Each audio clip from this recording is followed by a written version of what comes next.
des gens se plaignent en disant ouais, je gagne pas assez, ma femme rouspète, je suis pas assez à la maison, ma femme rouspète. Et quand j'entends ça, je me dis mais t'as vraiment une femme formidable qui elle me suit, elle vient voir les matchs, elle me dit, enfin elle m'aide, je passe à côté de plein de choses à la maison. Je passe très rarement des soirées à la maison avec ma femme et mes filles qui doivent quand même voilà, c'est pas toujours gai, mais ces trois personnes-là, donc mes deux filles et ma femme, elles me soutiennent à 100%. Elles sont heureuses quand on gagne et elles sont tristes quand on perd. Et donc sans elles, je serais pas là. Donc,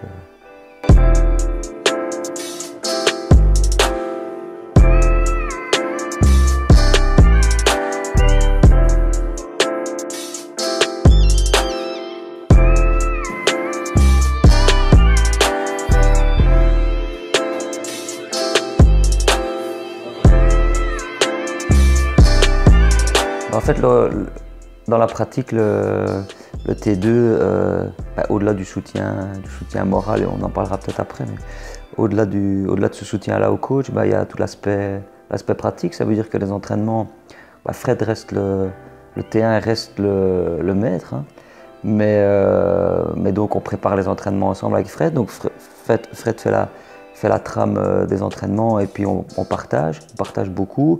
Et donc ça c'est pour ce qui est des entraînements. Quand je parle des entraînements, c'est sur le terrain. Maintenant, il y a aussi beaucoup de travail avant et après le terrain. Le coach est quelqu'un de très disponible, mais parfois certains joueurs, notamment les plus jeunes, ont toujours plus de mal à aller trouver le coach, sont un peu gênés. Et donc là, je suis disponible aussi, comme l'ensemble du staff, comme Pierre Parmentier et Charles Couchy. Mais je pense que les joueurs peuvent venir chez moi aussi pour discuter. Et puis, il y a tout l'aspect préparation du match, échauffement, avec Pierre Parmentier. Et puis pendant le match, voilà, moi, qu'est-ce que je fais? Le premier quart d'heure, je le passe toujours dans la tribune, parce que je veux avoir de nouveau une vision beaucoup plus ouverte du jeu. Je vois dans la tribune, enfin on voit dans la tribune ce qu'on ne voit pas sur le terrain. Et donc dans le premier quart d'heure, je peux voir si ce que Fred a vu en scouting se réalise, et voir si les consignes qu'on a données à nos joueurs se réalisent pendant les 15 premières minutes. Donc je descends après sur le bord du terrain et je passe la fin de la mi-temps sur le bord du terrain. Ça commence par juste une minute, peut-être même pas 30 secondes, un petit mot à Fred pour voir si tout se passe bien, si tout se passe pas bien. Je peux donner 3-4 avis à Fred. Dans ces 3-4 avis, il prend l'une ou l'autre chose et il fait des changements par rapport à ça. La récompense, c'est le samedi, c'est le jour de match. Mais ce qui te permet de refaire une semaine, parce que les semaines sont quand même éprouvantes, mais ce qui te permet de faire une semaine, de commencer la semaine et d'avoir l'énergie pour le faire, c'est d'aller près des supporters, qu'on gagne ou qu'on perde. Là, j'en ai des frissons quand je t'en parle. Eux, ils te donnent l'énergie qui va te permettre de bosser pendant toute la semaine. Et ça c'est magique, quoi. C'est magnifique. Si vous ne vous battez pas comme des chiens sur le terrain, si vous n'êtes pas des loups, même à l'entraînement, il est hors de question que vous mettez un pied sur ce terrain. Vous avez un blason, vous avez un maillot, il faut mériter de le porter. C'est toujours plus facile quand on gagne. C'est vraiment, tout est plus facile. Les gens viennent au stade, c'est plus facile pour les équipes qui travaillent autour de nous, c'est plus facile pour les supporters, c'est plus facile pour les joueurs. Mais quand on gagne, on fait parfois de la merde aussi quand on gagne. Et donc le rôle, c'est aussi de féliciter ou de réconforter les joueurs, mais c'est aussi de leur dire quand ils ont moins bien fait les choses. Et donc même quand on gagne, il faut absolument dire aux joueurs ce qu'ils ont mal fait.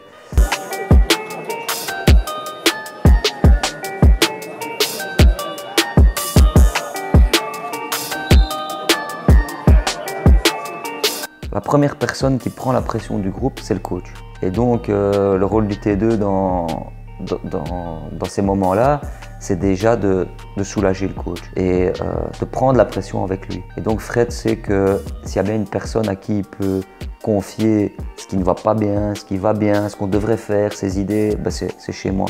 Et donc ça, je pense que ça le soulage énormément d'avoir quelqu'un en qui il a confiance et qui peut lui donner des avis. Parce que ce qu'il faut savoir aussi, c'est que le coach, il n'y a personne qui veut lui donner son avis. Enfin, les gens qui sont impliqués, les gens qui jouent leur place. Les supporters, ils peuvent donner leur avis sans problème. Mais les joueurs, quand ça va mal, il n'y en a aucun qui ose dire au coach, là, il faudrait plutôt faire ceci, plutôt faire cela. Quand le coach dit quelque chose, les joueurs disent, ouais, coach, alors qu'ils pensent peut-être l'inverse. Ou des membres du staff, ouais, mais moi, mon rôle, c'est justement de dire à Fred, non, là, c'est pas bien, ou moi, je ferais pas ça. Mais c'est là que je voulais en venir tout à l'heure, quand ça va mal, c'est là qu'on voit la qualité des gens. Je vais au-delà du rôle du T2, mais c'est là aussi qu'on voit la qualité d'un T2 quand ça va mal. C'est là qu'on voit la qualité d'un T1. S'il est capable de faire de bons choix, s'il est capable de ne pas jeter l'éponge, s'il est capable de continuer à prendre la pression. C'est là qu'on voit la qualité des dirigeants, de toujours faire confiance à l'équipe en place, de faire confiance au staff, de faire confiance aux joueurs, de faire confiance aux gens qui entourent et qui travaillent pour le club. Quand tu vois les supporters, certains ont été très critiques quand on a eu des périodes difficiles, et c'est le droit des supporters, ils payent leur place, ils doivent être critiques. Mais beaucoup ont été très sympathiques avec nous et très réconfortants en disant c'est ce qu'ils chantent, là, partout où vous jouerez, nous serons toujours là. Et donc, beaucoup ont mis ces messages-là sur Facebook, nous l'ont dit, ça va aller. Et donc, c'est là qu'on voit vraiment la qualité des gens. En football, ça va jamais toujours bien. Regarde le Brésil, ils ont gagné 5 Coupes du Monde. À un moment donné, ils sont dans le dur. La France, ils gagnent la Coupe du Monde, ils ne sont pas qualifiés pour le Final Four de la Nation League. Bruges, ils sont champions, paf, ils se font battre 3-0 chez eux par résultat au Wargame.